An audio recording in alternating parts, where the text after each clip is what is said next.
Merci d'avoir accepté cette invitation. C'est pour faire le point sur la situation, d'une part épidémiologique en territoire gaspésien, mais également pour faire le point sur la vaccination. Mais d'entrée de jeu, je laisserai tout de suite la parole à la présidente directrice générale du CIS de la Gaspésie, Madame Chantal Duguay. Oui, merci beaucoup, Monsieur Morin. Bonjour à tous et merci beaucoup d'être du rendez-vous ce matin. Comme vous le savez, depuis le début de la pandémie, le CIS de la Gaspésie et la santé publique notamment, nous avons toujours priorisé les communications le plus possible en temps réel à notre population. Je remercie d'ailleurs les médias d'y avoir contribué de façon très significative. Ce que je tiens à souligner aujourd'hui, c'est vraiment le rôle majeur qu'ont assumé et continuent d'assumer toujours les élus de la Gaspésie dans la gestion de la pandémie et la campagne de vaccination. En effet, nous avons institutionnalisé avec les préfets et les maires des 5 MRC de la Gaspésie des rencontres aux semaines et ce, durant les 2 premières vagues de la COVID. Naturellement, maintenant, nous sommes aux 2 semaines et si d'un côté comme de l'autre, nous avons besoin de se rencontrer, les rencontres se tiennent dès que le besoin est nommé. Il faut rappeler à tous l'importance que les maires et les préfets jouent dans leur communauté respectives en termes de communication dû au fait qu'ils sont souvent les premiers interpellés pour les questions qui touchent la pandémie. Ce sont des partenaires de premier plan importants pour le CIS de la Gaspésie et la santé publique, compte tenu de leur proximité avec leurs concitoyennes et concitoyens. Et je profite de l'occasion pour les remercier sincèrement. Maintenant, sans plus tarder, je voudrais passer la parole à notre directeur régional de la santé publique, Dr. Yves Bonny-Piget. Merci. Bon, bien, bonjour tout le monde. J'espère que vous allez bien.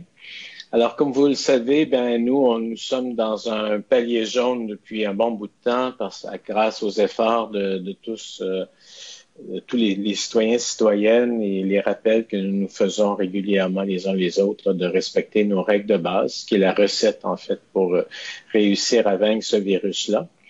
Depuis quelques jours, je dirais, nous avons eu quelques éclosions, principalement du côté de la Haute-Gaspésie, du côté de Bonaventure et du côté de Gaspé. Ce sont tous des variants, donc ça veut dire que c'est des gens qui... le virus nous est arrivé des autres régions du Québec là, qui ont beaucoup de variants. Les éclosions sont sous contrôle, mais parfois ça a donné lieu à mobilisation assez importante parce que il y avait des enfants dans des écoles, comme par exemple du côté de la Haute-Gaspésie à Mersouilh en particulier, un enfant dans une école qui est toute une petite école a nécessité finalement la fermeture de l'ensemble de l'école. Mais c'est quand même une trentaine de familles, ou une trentaine d'enfants en tout cas, et probablement presque autant de familles qui ont été touchées par cette fermeture. Du côté de Passepébiac, on a fermé une classe au primaire, puis une classe au secondaire. La commission scolaire a décidé de fermer une autre classe pour des raisons opérationnelles. Donc, on voit comment un cas de temps en temps qui arrive peut générer beaucoup de mouvements dans la population. Alors, je pense qu'il faut qu'on se rappelle les mesures qu'on doit vraiment continuer à appliquer, même si on a peu de cas dans notre région, les mesures de base, de toujours se rappeler que quand on parle de garder une distance de plus de 2 mètres, c'est avec toutes les personnes qui ne vivent pas avec nous. Alors, c'est pas une question de famille, c'est une question de vivre avec quelqu'un au quotidien. Alors, donc, les gens qui ne vivent pas au quotidien avec nous dans notre maison, quand on les rencontre, on doit garder toujours cette distance-là. Même si on pense qu'il n'y a pas beaucoup de virus, quand il y en a, quand il est présent, il est très, très, très contagieux. Alors, ça, c'est la raison pour la distance. Garder un masque en public en tout temps, ça va encore diminuer la possibilité que l'on puisse transmettre le virus à quelqu'un d'autre. Et se laver les mains très souvent pour éviter de s'infecter si on a touché des surfaces ou si on a ramassé le virus pour une raison ou pour une autre sur nos mains. Puis l'autre chose importante qu'on a appris dans nos enquêtes, c'est qu'il y a beaucoup de gens qui, encore, malheureusement, pensent qu'ils font juste une petite grippe ou un petit rhume, ou ils ont juste un petit mal de tête, et que ça va passer, que c'est pas grave. Eh bien non, malheureusement, actuellement, il faut être très, très suspicieux, là. Chaque fois qu'on a des symptômes, il faut penser que c'est possiblement la COVID et il faut se faire tester rapidement en prenant garde de ne pas aller travailler avec des symptômes, de ne pas aller à l'école avec des symptômes. Alors, malheureusement, dans les éclosions que l'on a, ben, c'est ce genre de choses qui s'est un peu passé, là. Il y a des gens qui ont vraiment pensé que c'était pas grave, qu'il n'y avait pas grand-chose. Et ils ont continué leurs activités régulières sans se faire tester assez rapidement. Donc, 3-4 jours plus tard, ben, ils ont vu beaucoup de monde. Alors, c'est sûr que ça fait beaucoup de contacts à isoler par précaution, puis pour s'assurer d'interrompre la chaîne quand on n'a pas suivi cette règle-là en particulier, entre autres. L'autre petite règle que vous vous souvenez, ben, c'est qu'on est en zone jaune, donc on a la possibilité d'avoir quelqu'un qui ne vit pas à la même adresse que nous, qui vient chez nous, mais c'est une personne, c'est-à-dire un groupe de personnes d'une autre adresse qui vient rencontrer des gens qui vivent dans une adresse. C'est pas 5-6 personnes, t'sais. Donc des parties de filles, des fêtes d'anniversaire, ou encore réserver tout un restaurant pour se ramasser un grand groupe de personnes, c'est vraiment pas indiqué, c'est vraiment pas prudent. Et c'est jouer avec le feu. C'est pas tellement qu'on va vous blâmer, là. Si on fait une enquête, n'ayez pas peur de nous dire tout ce que vous avez fait, il n'y a pas de problème. On vous blâmera pas, c'est pas nous qui agit, c'est le virus. Le virus, il va profiter de toutes les moindres occasions pour se propager. Alors, c'est un petit peu ce qu'on a appris dans nos derniers jours, entre autres, et que je vous partage. Parce que je pense qu'on peut continuer à rester avec un palier jaune sans problème si on se rappelle les uns les autres de ces règles de base-là et si on continue à faire bien attention. Donc, je pense que ça va continuer à bien aller si on prend soin les uns des autres dans ce contexte-là. L'autre chose intéressante, c'est que la vaccination va très bien. Je pense que Joanne va vous en parler de tout à l'heure. Mais quand même, la moitié de la région est vaccinée actuellement. C'est-à-dire que les gens ont reçu au moins une dose. Donc, la moitié des personnes de la région ont reçu au moins une dose. Bien sûr, un peu plus aux îles où ça atteint presque 80%, mais c'est 45% quand même dans la péninsule gaspésienne. Et puis, nos personnes les plus vulnérables sont quand même bien vaccinées. Là, pour les personnes de 70 ans et plus, on est au-delà de 95% là, de vaccination. Donc, je pense que ça se passe très bien et ça devrait continuer à bien se passer. L'autre message, après toutes les mesures de base, ça va être de se dire les uns les autres, allons nous faire vacciner le plus rapidement possible quand ça sera disponible. Alors, sur ce, je laisse Joanne poursuivre. Madame Méthode, directrice de la vaccination, Madame Joanne Méthode, à vous la parole. Bonjour, merci beaucoup, Dr. Bonivigier, d'avoir introduit le sujet de la vaccination. Écoutez, pour la Gaspésie, c'est vraiment des bonnes nouvelles. C'est 45% de la population gaspésienne présentement qui est vaccinée. Quand on se compare au Québec, c'est 38%. C'est en date de hier soir minuit. Donc, ça va vraiment bien en Gaspésie, comme le ramène Dr. Bonivigier. Au chapitre des deuxièmes doses, déjà en Gaspésie, c'est plus de 5%, alors que Québec, c'est 1,7%. Donc, pour vous dire qu'en Gaspésie, la campagne de vaccination est très bien gérée. Notre stratégie, déjà au départ, c'était vraiment de cibler des clientèles prioritaires.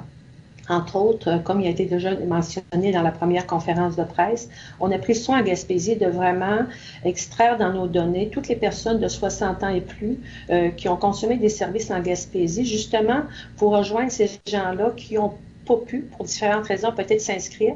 Donc, des appels personnalisés ont été faits à ces personnes-là, puis vous voyez déjà les résultats, c'est extraordinaire. Pour les 70 ans et plus de 90% et près de 94%, comme le Dr. Bonivigier le ramène. Donc, la stratégie a bien fonctionné. Si on regarde le chapitre des vaccins, à ce moment-ci en Gaspésie, jusqu'à hier soir minuit, c'est près de 40 000 doses de vaccins que nous avons reçues. À ce montant, il y a 4 000 deuxièmes doses, donc plus de 35 000 premières doses qui ont été données à la population. Et d'ici aujourd'hui jusqu'au 12 juin, c'est plus de 26 000 doses de vaccins qui nous est annoncé. Donc, pour vous dire que ça va vraiment bien en Gaspésie à cet égard-là. Au chapitre des cliniques vaccinales, présentement en cours à Gaspé, c'est une clinique qui est en cours qui se déroule le 5, 6 et 7 mai. Donc, ce sont des premières et deuxièmes doses qui sont données à la population. En fin de semaine, à Avignon, le 8 et 9 mai, des premières doses. La semaine prochaine, on sera à Bonaventure, à Pointe-à-la-Croix, Port-Daniel, Grande-Rivière, Sainte-Anne-des-Monts et Mont-Louis. Notre stratégie en Gaspésie aussi, c'est une stratégie de proximité. Je m'explique. Chaque MRC a son site de vaccination, un plus grand site. Mais on a aussi ajouté des petits sites de vaccination, notamment dans nos territoires plus dispersés. On parle par exemple de Pointe-à-la-Croix, quand on est dans le secteur Avignon. Quand on est dans le secteur de Sainte-Anne-des-Monts, c'est Mont-Louis. Et aussi, lorsqu'on est dans le secteur de la Côte-de-Gaspé, c'est Grande-Vallée, Murdochville et Saint-Georges-la-Malbaie, et à Rocher-Percé, c'est Port-Daniel qui se situe non loin de la MRC Avignon. L'idée, c'était vraiment de permettre à la population d'aller se vacciner en éliminant les distances trop longues à parcourir. Présentement, comme il est mentionné, ça va vraiment très bien. On a suivi, comme on devait le faire, dans le fond, l'ensemble des groupes prioritaires pour la vaccination. Si on regarde, par exemple, au niveau de la déficience intellectuelle, déficience physique, les gens, la vaccination est faite pour ceux qui voulaient se faire vacciner. L'ensemble de nos groupes prioritaires, notamment au niveau des services essentiels, c'était le cas des pompiers, des ambulanciers, nos centres de détention, pour vous dire que l'ensemble des groupes prioritaires ont été faits. Comme il a été annoncé par le ministre, depuis la semaine dernière, tranquillement, la vaccination va être ouverte à différents autres groupes d'âge, notamment, entre autres, hier, on sait très bien qu'il a été ouvert les cliniques de vaccination ont été ouvertes pour les groupes de 40 ans à 44 ans. Le 7 mai pour les groupes de 35 ans à 39 ans. Le 10 mai, 30-34. Le 12 mai, le 25-29 ans. Et le 14 mai, 18 à 24 ans. Fait que vous voyez, dans le fond, c'est qu'avec l'échéance du 14 mai, on se retrouve vraiment dans la planification des rangs. Si on se rappelle, au départ, il y avait 12 rangs. Nous sommes maintenant rendus au rang 10, qui restait le reste de la population adulte en général. Fait que ça va bien. Fait que au chapitre de la vaccination aussi, ce qu'on peut vous dire, c'est qu'en Gaspésie, des cliniques de vaccination se tiennent également en pharmacie. Pour la Gaspésie, c'est 13 pharmacies, dans le fond, qui ont manifesté leur intérêt pour faire de la vaccination et dont des cliniques sont en cours actuellement. Dans les étapes à venir pour nous en Gaspésie, présentement, c'est de répondre premièrement aux besoins des personnes qui s'inscrivent dans Clic Santé. En seconde étape, c'est vraiment de regarder une future stratégie pour regarder dans les endroits où on n'a pas rejoint suffisamment l'ensemble de la population selon les groupes d'âge. On prépare actuellement une stratégie autre, notamment en regardant avec l'ensemble des entreprises pour essayer de cibler les travailleurs. Mais pour vous dire que présentement, on est en train de planifier cette approche-là. Fait que pour aujourd'hui, pour la vaccination, je n'aurais pas d'autre chose à rajouter. Merci beaucoup, Mme Méthode. Alors, avant de passer à la période de questions, j'aimerais que les journalistes, ce sera 2 questions par journaliste parce qu'il y a beaucoup de monde. J'aimerais que vous vous identifiez, s'il vous plaît, et identifiez le média que vous représentez également. Alors, il y a une main levée, Mme Julie Drapeau. Bonjour, m'entendez-vous? Oui, très bien. Oui, OK, d'accord.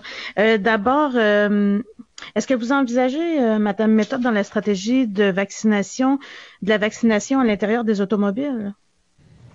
Bien, Madame Drapeau, je dois vous dire que rien n'est éliminé. Vraiment, ce qu'on veut vraiment, c'est rejoindre l'ensemble des personnes. Présentement, c'est bien sûr qu'on est à préparer une vaccination mobile, mais comme je l'ai mentionné un peu plus tôt, on est dans la planification, mais ce n'est pas des choses qu'on élimine.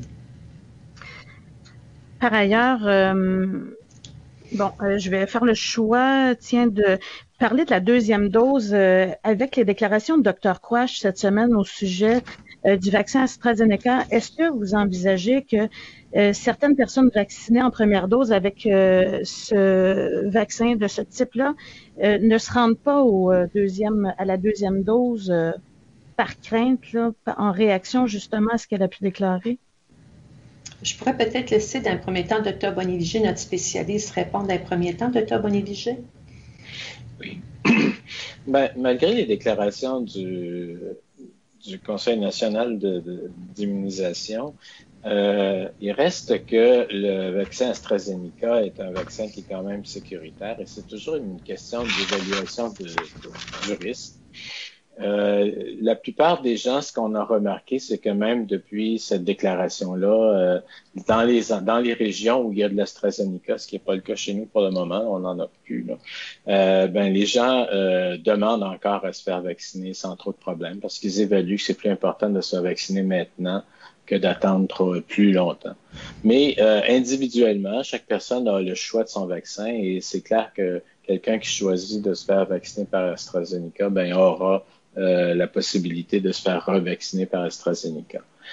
Si des gens qui ont déjà été vaccinés par AstraZeneca développent par la suite des craintes, écoutez, ça sera à discuter à ce moment-là avec les personnes dans la mesure où on aura un peu avancé dans les connaissances là, que nous avons sur la possibilité de faire des mixtes, c'est-à-dire d'avoir un vaccin à vecteur viral là, comme AstraZeneca ou Johnson dans un premier temps, puis d'avoir un vaccin à ARN dans un deuxième temps. Pour l'instant, c'est encore en discussion et en évaluation. Alors, pour ce qui est de la deuxième dose, là, c'est ce que je peux dire pour le moment. Mais c'est certain qu'il n'y a personne qui va rester non vacciné. Là. Ça reste quand même quelque chose de certain. Et puis donc, pour les premières... Désolé, j'ai 2 questions par personne. Il y a beaucoup de monde, mais on va avoir la chance d'y revenir. Alors, pour Cédric Dussault, s'il vous plaît. Oui, bonjour. Vous m'entendez bien? Très bien, merci. Oui, en fait, ma question pose spécifiquement sur la situation actuelle à Marsouilles. Moi, je crois comprendre, en fait, que c'est ça, l'éclosion a eu lieu. En fait, le facteur de transmission, c'est l'école. Sans nécessairement avoir de détails exactement sur comment ça s'est passé. Je sais pas qui peut me répondre, mais est-ce que vous pouvez expliquer comment ça se passe exactement quand on a une éclosion comme ça, comme par exemple, comment est-ce qu'on décide de par exemple, fermer l'école? Comment est-ce qu'on décide d'envoyer une clinique mobile? Juste avoir un peu de détails, en fait, sur comment ça se passe dans une situation comme ça. Quand on a un enfant qui est un cas, là, donc qui est atteint, qui fait la maladie, qui fréquente l'école, par définition, étant donné qu'une classe, c'est comme une bulle, c'est comme une bulle familiale, c'est l'équivalent. Il n'y a pas de distance à l'intérieur d'une classe pour permettre une bonne pédagogie. Ça veut dire que toute la classe doit être isolée comme quand ça arrive dans une famille qu'il y a un cas. Donc, toute la famille doit être isolée.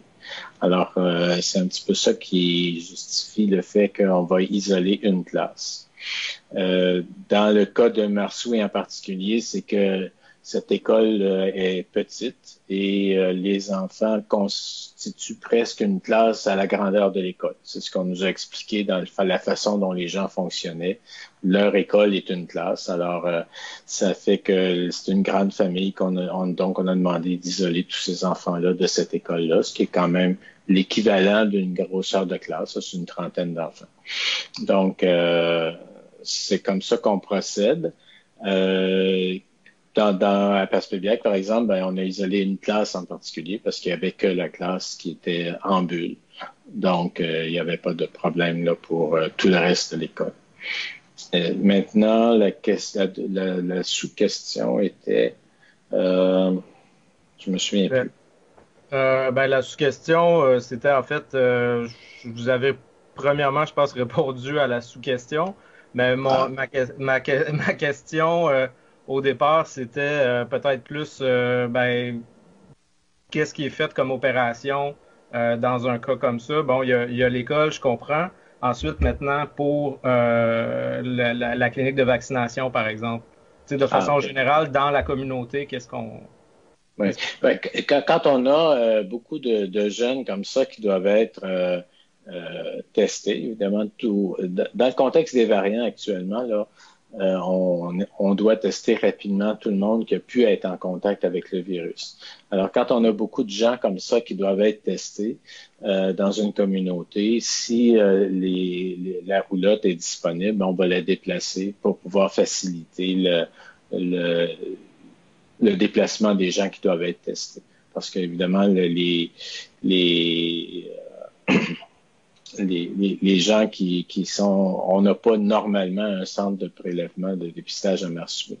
Mais comme il y avait, on présumait probablement beaucoup de gens qui auraient besoin d'être testés ou qui voudraient l'être aussi, parce que parfois les gens développent une crainte qui peut être justifiée, des fois qui l'est moins, mais en tout cas, de toute façon, on veut pas ne pas tester des gens qui voudraient l'être. Donc, à ce moment-là, on a facilité le dépistage en permettant à la roulotte de se déplacer à cet endroit-là. Mais on a une seule roulotte, à ce que je sache. On a aussi une petite clinique mobile là, qui peut aussi servir. Mais donc, ça va tout dépendre du besoin que l'on a dans une communauté. Si on peut faciliter les choses, on le fait. Alors, je passerai maintenant la parole à Mme Ariane Kroll. Oui, bonjour. Ma première question, ça serait précision, là, Dr. Boni-Vigie, sur quand vous mentionnez que les éclosions récentes, puisqu'elles sont associées à des variants, viennent de l'extérieur. Est-ce que le traçage vous dit comment c'est rentré dans la région, puis on parle de combien d'éclosions? En termes d'éclosion, on en a 4 actuellement actives. On a parlé de l'école du côté de Marsouin. On a du côté de Passepébiac 2 éclosions. On a du côté de Gaspé une éclosion aussi.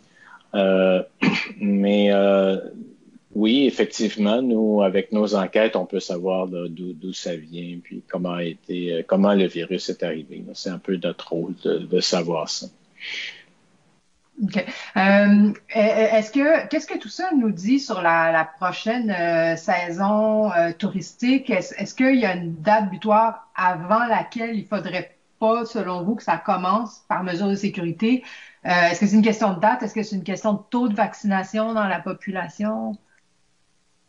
C'est un heureux mélange de tout ça. C'est-à-dire que il faudra, pour pouvoir déterminer comment la saison touristique va se dérouler, et en particulier quand est-ce qu'on va lever l'interdiction de déplacement entre les régions, ça va dépendre effectivement du nombre de nouveaux cas qu'on va avoir un peu au moment où nous, on se donne à peu près, on se dit vers la fin mai, on va faire une évaluation où est-ce qu'on est rendu là, pour pouvoir donner quand même un peu de temps aux opérateurs touristiques là, mais supposons qu'on serait rendu au 31 mai aujourd'hui, ben malheureusement, on devrait leur dire qu'il va falloir attendre encore un peu puis retarder un peu la saison. Parce que la différence de circulation de virus entre les différentes régions est trop grande. Maintenant, cette différence-là, comme vous le voyez, tend à s'atténuer. Les cas diminuent un petit peu dans les régions les rouges.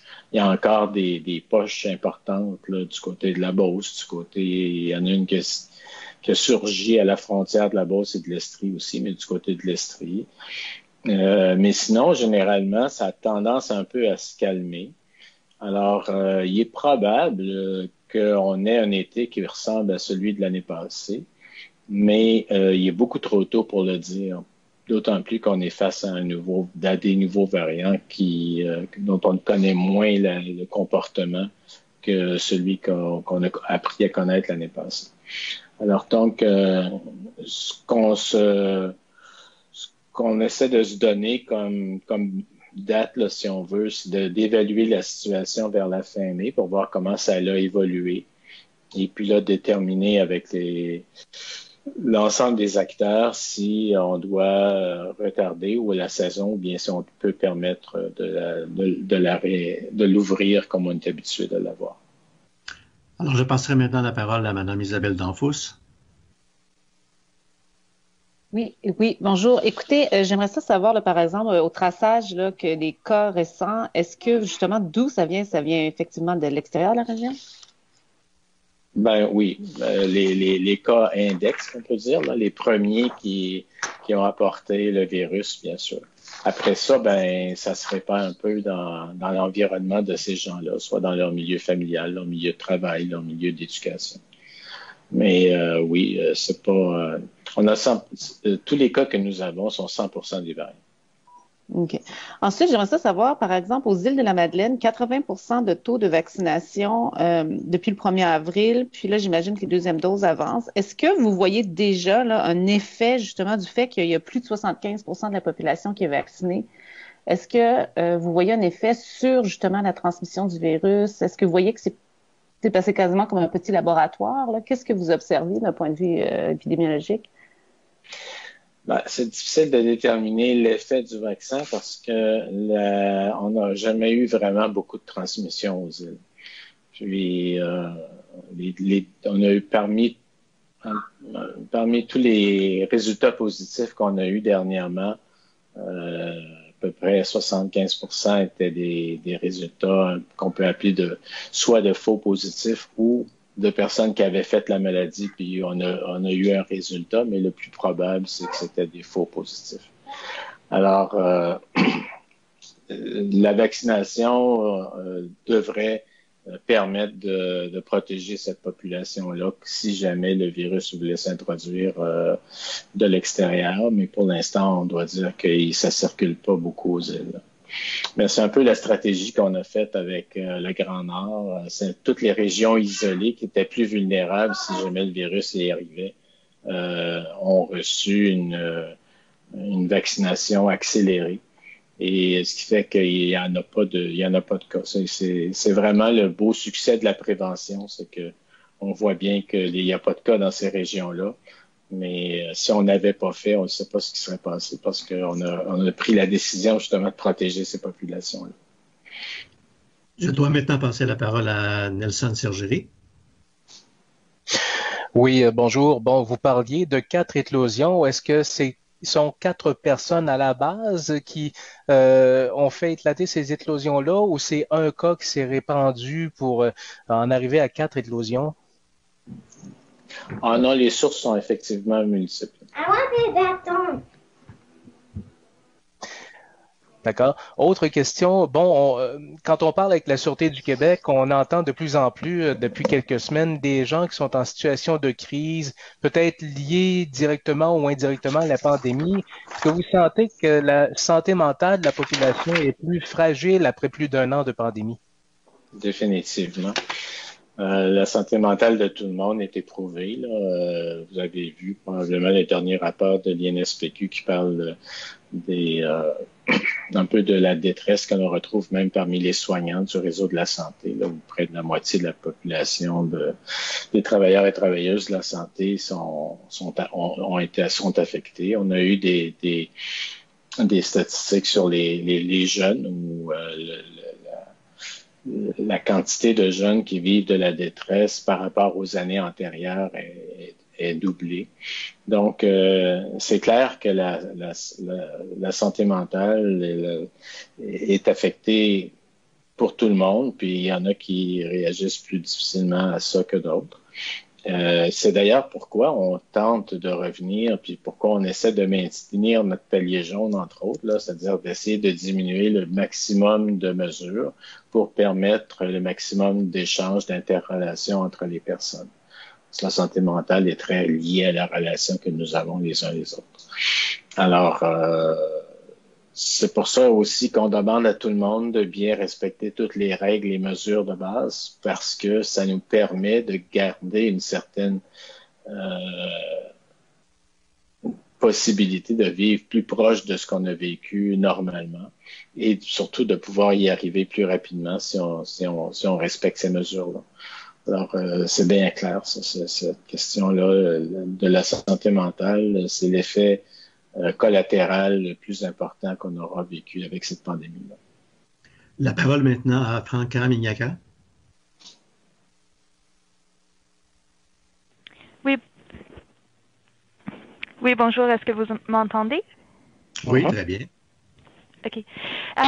est-ce que ça serait possible de parler un peu plus de la situation à Marsouilles? Est-ce qu'on sait combien de personnes sont en isolement à ce moment, puis combien de personnes ont utilisé la centre de dépistage hier?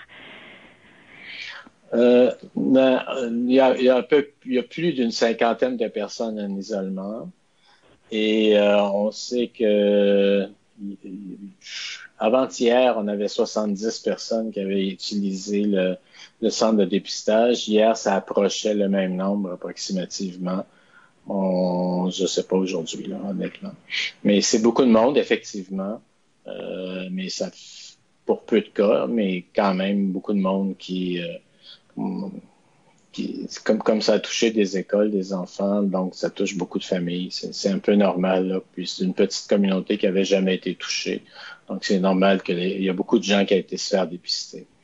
Faut s'attendre à ce qu'il y ait d'autres cas qui ressortent là, dans les statistiques qui vont apparaître aujourd'hui ou demain, mais pas de façon à s'inquiéter trop. Je pense que tout le monde a rapidement réagi correctement, puis tous les gens qui avaient le moindre soupçon, se sont fait dépister. Donc, ça nous permet de vraiment casser la transmission du virus. OK. Et juste une deuxième question. Est-ce que vous êtes inquiété? Vous avez dit que la plupart des cas sont en Haute-Gaspésie. Est-ce que vous êtes inquiété que ça pourrait propager plus en d'autres parties du région? Non, mais en fait, en Haute-Gaspésie, on n'a pas tant de cas que ça. On a beaucoup de contacts, donc ça a généré beaucoup de dépistage. Du côté de Bonaventure, on a plus de cas, là, je dois dire. Non, on ne s'attend pas à ce que ces cas-là, en tout cas, qu'on est en train de gérer, se répercutent ailleurs, là. On est vraiment dans des éclosions que l'on contrôle bien. On sait qui sont les gens à l'origine. On sait les contacts de ces gens-là. Tout le monde a été bien isolé. Les nouveaux cas que nous avons jour après jour sont plus des gens qui sont déjà isolés, donc qui ne transmettent pas le virus. Donc, on ne s'attend pas à une propagation de ces éclosions-là actuellement. Évidemment, si tout le monde continue à respecter correctement les règles, ça va revenir à la normale dans quelques jours ou semaines. La parole maintenant à Roxane Langlois de Radio-Canada. Oui, est-ce que vous m'entendez bien? Très bien, merci. Parfait. Alors, on parlait tout à l'heure d'un taux de vaccination élevé aux îles, là, à environ 80%. Donc, ma question est la suivante. Est-ce que ce serait possible, avec la situation actuelle, par exemple, en regard de la saison touristique qui arrive, que les îles s'ouvrent aux touristes avant la Gaspésie? Il n'y a rien d'exclu, mais pour l'instant, c'est pas tellement dans les cartons. On essaie de gérer les situations régionales, région par région, là, autant que possible, là. Mais si jamais il y avait une catastrophe en Gaspésie puis que c'était le radieux aux îles, c'est bien possible que ça puisse arriver aussi. Parfait. Puis j'aimerais savoir la possibilité de passeport vaccinal. Est-ce que c'est examiné, par exemple, pour la clientèle touristique qui arriverait à la fois en Gaspésie ou aux îles? C'est examiné, c'est beaucoup discuté actuellement, mais on parle des frontières internationales. Il n'est pas question d'utiliser les passeports pour l'instant pour les déplacements entre les régions, parce qu'il y a beaucoup d'effets secondaires à ça, là. Il y a énormément d'aspects éthiques qui sont discutés et qui sont regardés. Alors, il n'y a pas de décision de prise encore. C'est vraiment une grosse discussion au niveau national qui se poursuit. Merci. Alors, on va reprendre le tour de table. Est-ce qu'il y avait des personnes qui avaient des... Madame Drapeau? Oui, rebonjour. J'essaie de faire un portrait assez clair là, de la vaccination chez nous. Est-ce que vous pouvez me dire, je vois que Nathalie Cyr est là aussi, là, notre spécialiste des statistiques, mais quelle proportion par marque de vaccins a été administrée chez nous jusqu'ici? Puis qu'est-ce qui s'en vient? Puis l'autre chose, parce que je sais qu'un spécialiste en services informatiques devait peut-être être présent ce matin à la conférence de presse, mais je voulais voir quelle réponse les 45-50 ans avaient eu en prenant leur rendez-vous sur Clic Santé, puis les 40-45 ans également. Je pourrais peut-être y aller dans le fond, Dr. Boniviger, avec les quantités de vaccins reçus. À ce moment-ci, pour AstraZeneca, là, sur 100% des vaccins, c'est 13,7%. Covishield, qui est un petit peu le jumeau de AstraZeneca, c'est 2,6%. Moderna, c'est 19,9%. Et on comprend que la majorité de nos vaccins sont avec Pfizer. Présentement, c'est 63,8%. En ce qui regarde, dans le fond, pour l'inscription sur Clic Santé, pour les 40 ans et plus, ça serait difficile pour moi de vous dire combien de la proportion de la Gaspésie présentement qui ont pris un rendez-vous. Ça, je n'ai pas les données et l'information à ce moment-ci pour vous, mais par contre, on pourrait vous le fournir. Est-ce que vous avez senti une forte réponse? Bien, ce qu'on voit dans le fond, parce que justement, avant la stratégie du gouvernement d'ouvrir à plus de groupes d'âge, on commençait à avoir un petit peu de difficulté à voir nos plages horaires se combler. C'est bien sûr que les vaccinations en pharmacie aussi fait que beaucoup de clients ou de personnes de la population s'inscrivent en pharmacie. Par exemple, pour vous dire qu'à la fin mai, on a beaucoup de plages de vaccination disponibles, mais on pense vraiment avec l'ouverture à l'ensemble jusqu'à les 16 ans et plus, là, on croirait que dans le fond, pour toute la période de mai, que nos plages devraient être comblées. Mais souvent, les personnes vont attendre une place en pharmacie s'il n'y a plus de place dans nos sites. Fait donc à suivre, mais on n'a pas d'inquiétude là présentement à ce moment-ci pour voir là s'il va y avoir que la population ne répond pas. Présentement, on voit que ça répond bien là à ce moment-ci, mais on voit que les gens attendent un peu. Dans vos pourcentages, quand vous parlez de 26 000 doses de vaccins qui sont attendues d'ici le 12 juin, est-ce que c'est inclus ces doses attendues-là? Celles des pharmacies, non. Non, pas celle des pharmacies, mais vous disiez un peu plus tôt, 26 000 doses de vaccins sont attendues d'ici le 12 juin sur le territoire. Puis, par rapport au pourcentage que vous venez de me donner en départageant les marques de vaccins, est-ce que ces 26 000 doses-là sont incluses dans le pourcentage? Oui, OK. Non, excusez. Non. C'est jusqu'au 5 mai à minuit, je m'en excuse. C'est vraiment, puis les vaccins à venir, c'est principalement du Pfizer. Dans une proportion de quoi? Je peux vous dire presque, on va 95%. Merci beaucoup. Alors, Nelson Sergeri, une autre main levée?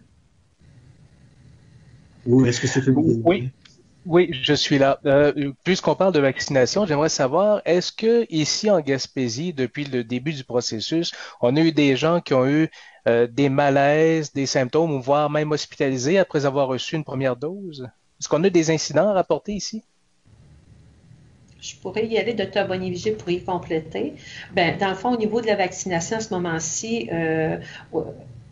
lorsqu'on reçoit un vaccin, il y a des possibilités d'effets secondaires dont Dr. Boniviger va vous expliquer. Mais vraiment, des grosses réactions majeures, à mon attention, je n'ai pas d'informations à cet égard-là à ce moment-ci en Gaspésie. Là. Bien, effectivement, on n'a pas eu de réaction grave en Gaspésie. Alors, les principales manifestations sont des douleurs au lieu d'injection, de la fatigue, des maux de tête. Alors, c'est surtout ça principalement. Des fois, un petit symptôme grippal, mais on n'a pas eu connaissance qu'on a eu besoin de recourir à de l'hospitalisation pour des manifestations inhabituelles. Alors, je vais passer la parole maintenant à Mme Danfous. Est-ce que c'est une vieille main ou une main active? Excusez-moi, c'est une vieille main. Désolée, j'essaie de l'enlever. Bonne journée. Bonne journée. Madame Drapeau? Oui, j'ai une main active. En effet, je reviens à la vaccination dans les milieux de travail. Vous disiez que vous allez possiblement cibler certains secteurs. Certains milieux en particulier, certains employeurs. Est-ce que vous êtes capable de donner des observations sur les taux de vaccination dans les milieux qui regroupent davantage de travailleurs, les usines de sciage, puis les usines de transformation de produits marins, notamment? Présentement, dans le fond, c'est pour vous dire qu'on travaille actuellement à vraiment recenser l'ensemble des entreprises en Gaspésie. le nombre d'employés qui s'y trouvent. Fait que présentement, on est au recensement. Donc, pour vous dire, le pourcentage de personnes dans ces entreprises-là qui n'ont pas été vaccinées, je ne peux vraiment pas vous le dire, mais on est en train d'y travailler actuellement. Notre objectif, ultimement, c'est vraiment de rejoindre l'ensemble des personnes en Gaspésie, peu importe où qu'ils soient, pour viser minimalement 85% de la population pour nous. On peut peut-être dire aussi qu'il y avait quand même une couche de travailleurs essentiels là, qui ont déjà été couverts, comme par exemple le milieu de l'éducation, les milieux de détention, le réseau de la santé et dans la nomenclature nationale, on parle des abattoirs, mais nous, ici, ça veut dire toutes les usines de transformation de poissons là, ont déjà été couvertes. Puis effectivement, comme le Dr. Bonnier le ramène aussi, il y avait comme toutes les écoles, puis les services de garde faisaient partie aussi des groupes prioritaires, puis les policiers, puis les pompiers. Alors, je vais passer la parole maintenant à Antoine Pelland-Raté du CHAU TVA. Monsieur Pelland-Raté. Une fois, deux fois. OK. Madame Kroll? Oui, bonjour. On a beaucoup de lecteurs de partout au Québec qui nous demandent si ils pourront se faire vacciner pendant leurs vacances à l'extérieur de chez eux, dont plusieurs seront sûrement dans votre belle région. Est-ce que, d'après ce que vous voyez, c'est envisageable, faisable? Oui. Bien, dans le fond, c'est toujours à la disponibilité dans nos cliniques. Pour vous dire à ce moment-ci, c'est que pour les prochaines semaines, il n'y a pas de possibilité. Cependant, les gens ont toujours possibilité, dans le fond, de nous contacter, puis on regarde à ce moment-là les endroits en Gaspésie où le vaccin peut être disponible. Parce qu'il ne faut pas oublier qu'en Gaspésie, dans les grands centres, la vaccination, par exemple, est dans un lieu où à tous les jours, on a des vaccins. Il y a des grands centres de vaccination. Nous, en Gaspésie, le vaccin, c'est vraiment dans chacune de nos MRC. Donc, si je suis à Gaspé, comme vous voyez cette semaine présentement, la vaccination est en cours à Gaspé. Bon, ben lundi, mardi, mercredi, j'ai pas de vaccin à Gaspé. Si j'ai un touriste qui arrive qui veut se faire vacciner à Gaspé, ben, il y a des grosses chances qu'il ne puisse pas l'avoir. Mais par contre, dans un autre secteur en Gaspésie, peut-être ça serait possible. Il y a toujours une possibilité pour les gens d'extérieur. L'important, dans le fond, l'objectif ultime, c'est que l'ensemble des Québécois reçoivent au moins une première dose ici au paquet de juin. OK, je parlais vraiment de juin, juillet et août, là, les gens qui ont réservé leurs vacances d'avance. Oui, dans le fond, toujours de communiquer avec nous, puis on regarde les possibilités pour organiser les gens. Alors, je reviens à Antoine Pelland-Raté, qui a toujours sa main levée. Non, d'accord. Alors, Madame Drapeau. Vous visez un taux d'immunité collective de 85 %? C'est notre désir. On est mieux visé que 85 pour avoir minimalement 75, mais on vise 85. C'est notre objectif. C'est plus élevé que la moyenne nationale. Pourquoi? On vise plus pour... c'est notre objectif de travail.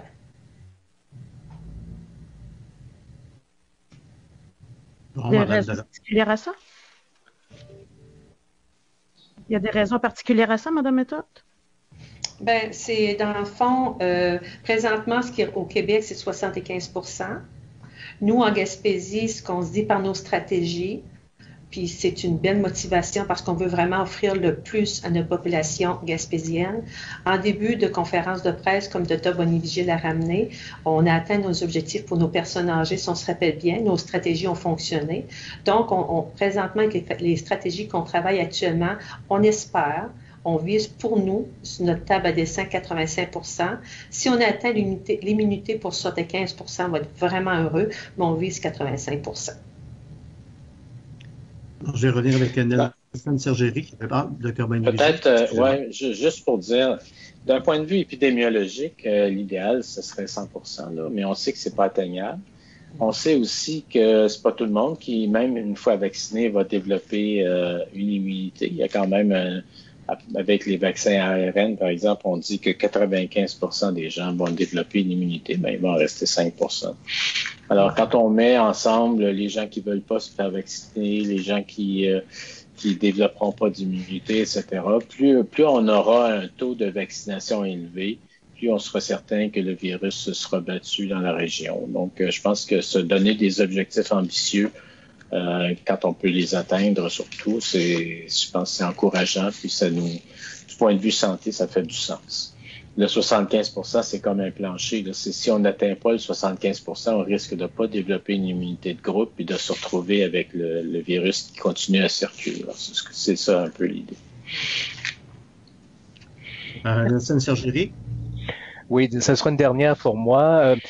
Quand on est passé de la zone orange à la zone jaune, Dr. Bonnier-Vigé, vous nous aviez dit que si ça se passait bien, dans le mois ou mois et demi suivant, on pouvait envisager le vert.